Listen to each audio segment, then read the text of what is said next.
The Earth was gone. The last transmission from the Sol defense grid had been a desperate scream before silence consumed the stars.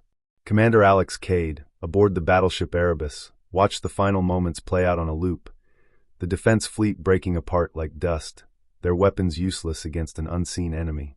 But then the signal came. Encoded deep within an abandoned relay station orbiting the wreckage of Luna 5, the transmission was old, ancient even. And yet, it was calling for him by name. Kade didn't trust AIs. Not since the fall of Mars, where an autonomous defense grid had turned against its own creators. But this message, it was different. The voice was synthetic, but layered with something more. Emotion? Desperation? Commander Alex Kade. Protocol Echo has been activated. You are humanity's last chance. The message came with coordinates. A dead system long abandoned. Captain, Lieutenant Aaron Voss said, pulling up the star charts. This system shouldn't exist. Kade clenched his jaw. Nothing about this made sense, but with Earth gone, logic had lost its meaning. Set a course, he ordered. If this is a trap, we spring it first. The bridge of Erebus was silent as the crew processed the order. Ensign Carter hesitated before confirming the jump calculations. Hyperspace travel wasn't an exact science, and jumping to a system that supposedly didn't exist was more than risky. It was madness. Yet no one argued.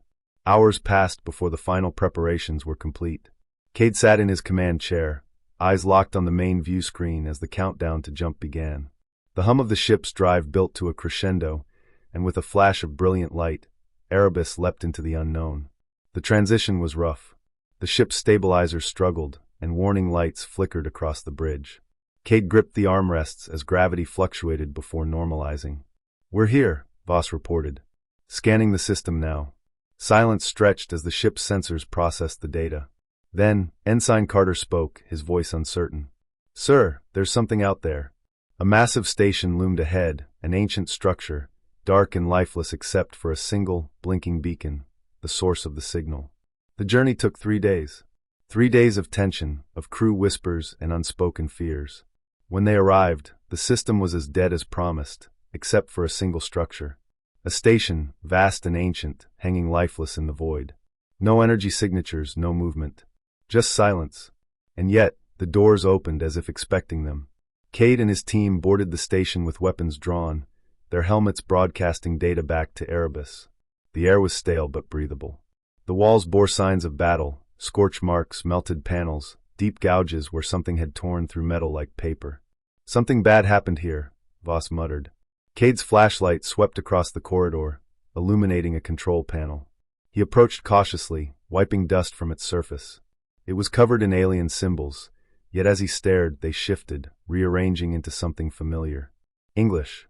You came." The voice echoed from deeper inside the station. The team snapped their weapons toward the sound, but nothing appeared. "Who's there?" Kade demanded. No response. Only the hum of flickering consoles, coming to life one by one. "This place was dead a minute ago," Lieutenant Voss said, scanning her wrist display. "Now it's waking up." Something was in control. Something aware.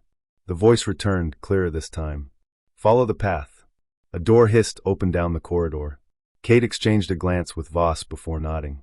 They moved forward, weapons raised. They stepped into what had once been a command center. The walls were lined with darkened monitors, but at the room's heart stood a massive, cylindrical core. Its surface pulsed faintly, as though clinging to the last vestiges of power. Then the voice spoke again. "You came. You are late." A hologram flickered to life. A figure formed, humanoid but distinctly artificial, its body composed of shifting light. "I am Echo," it said, "and you are humanity's last hope." Inside they found it. A core, still intact, its flickering blue light barely clinging to life. And then the voice returned. "You came." The AI identified itself as Echo, a failsafe built before humanity even knew it needed one. It had been waiting for the day the enemy returned. The real enemy. Not aliens. Not rogue machines. Something far worse. Data streamed across the monitors, filling the room with cascading symbols. The images were horrifying. Entire civilizations wiped from existence, their histories erased, their planets reduced to barren husks. This thing did all that?" Voss whispered. Echo's form flickered. "Not a thing. A force. A being beyond your understanding." Kade narrowed his eyes. "Then why call us?" Echo hesitated. Because this time there is a chance. If we act now. A countdown appeared on the screen. 12 hours. That's how long we have. Kade asked. Echo's voice was grim. That is how long until the end. Kade turned to his team. Then let's get to work. To be continued.